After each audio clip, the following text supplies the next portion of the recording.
नमस्कार दोस्तों। आज हम बात करेंगे जो युद्ध चल रहा था उस पे हम बात करेंगे। ईरान, इजराइल और अमेरिका के बीच जो युद्ध चल रहा था उसमें हम देखेंगे कि आज अमेरिका ने ये न्यूज़पेपर के माध्यम से, न्यूज़ चैनलों के माध्यम से ये पता लगा कि आज अमेरिका ने सीजर फायर का ऐलान कर दिया है। सबसे बड़ी बात ये देखने वाली बात है कि एक छोटा सा मुल्क जिसको ईरान, उसने अमेरिका के नाक में, जो विश्व की सबसे बड़ी शक्ति थी, वर्ल्ड का जो पावर हाउस था, उसको नाकों तले, बोलते नहीं कहावत है, दांतों तले चने चबाना और नाकों तले चने चबा दिए। नाक के तले चबा दिए अगले बंदे ने, है ना। दांत के नीचे थोड़ा कोई चबा देता है, पर उसने नाक से उससे चने चबाए। तो एक चीज़ तो उससे सीखनी पड़ेगी कि एक छोटा सा देश जो ईरान है, उसने एक विश्व की सबसे बड़ी शक्ति, सबसे बड़ा पावर, उसको मजबूर कर दिया युद्ध को रोकने के लिए।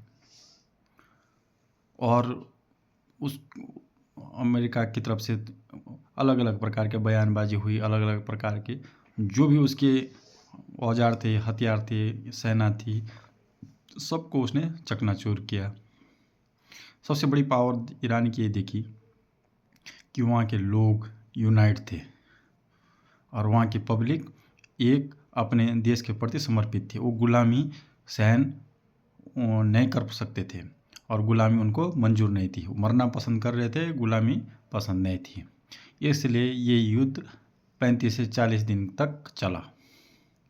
और दूसरी बात तो ये देखने वाली बात देखी कि हम इंडिया में तेल की दिक्कतें आनी स्टार्ट हो गई थी, फिर गैस की दिक्कतें आ गई थी। मेरे समझ में आज तक ये बात नहीं आई, छोटा से छोटे चीज़ें अगर कुछ भी बाहर युद्ध होता है तो हमारे देश में ना लड़ाई है ना झगड़ा है, फिर भी हमें प्रॉब्लम आनी स्टार्ट हो जाती है, क्योंकि हम डिपेंड हैं अदर कंट्रीज़ पे। वो हमारे नेताओं ने, जो पॉलिटिशियंस हैं, इन लोगों ने हमें कंगाल करके रखा है, जो कि ना विज़न है, जिनके पास ना विज़न है, ना कुछ काम करते हैं,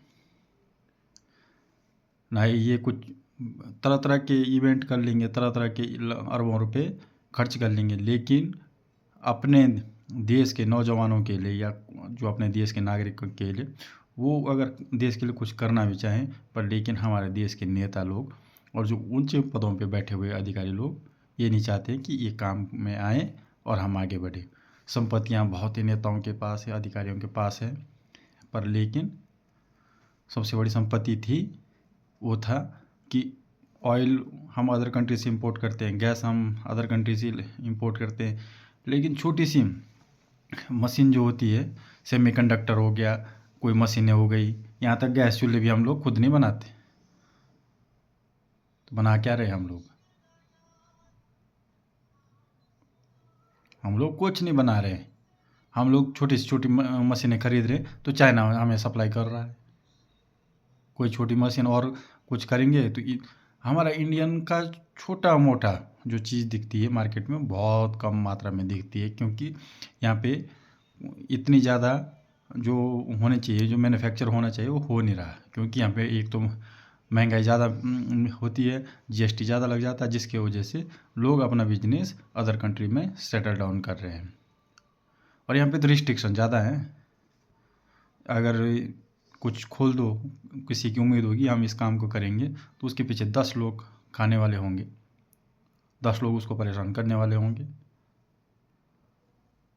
इसलिए देश आगे नहीं बढ़ रहा है। तो आज जो हमारे जो कंट्री बहुत छोटी स्मॉल कंट्री थी ईरान, उसको कॉन्ग्रेचुलेशन, उनके वहाँ के लोगों ने बहुत अच्छी यूनिटी दिखाई और अपने देश को गुलामी होने से बचाया। नहीं तो कहाँ अमेरिका किस, अगर मैप में देखो तो कहाँ से कहाँ आदमी वहाँ से एक देश से दूसरे देश को टांग अड़ा रहा है, उसकी सारे जो राइट हैं उसको छीनना चाह रहा है। तो अमेरिका को ये लगता है कि हम लोग दुनिया को बचा लेंगे, लेकिन जब जापान में हिरोशिमा नागासाकी में परमाणु बम भी गिराने वाला भी अमेरिका ही था, जो दूसरों को ये बोलता है कि आप परमाणु बम मत बनाओ और ये दुनिया के लिए खतरा होगा। तो सबसे बड़ा खतरा अमेरिका इस समय है दुनिया के लिए, जो दूसरे की संपत्ति या दूसरे का एरिया, दूसरे की ज़मीन को हथियाने के लिए कुछ भी कर सकता है।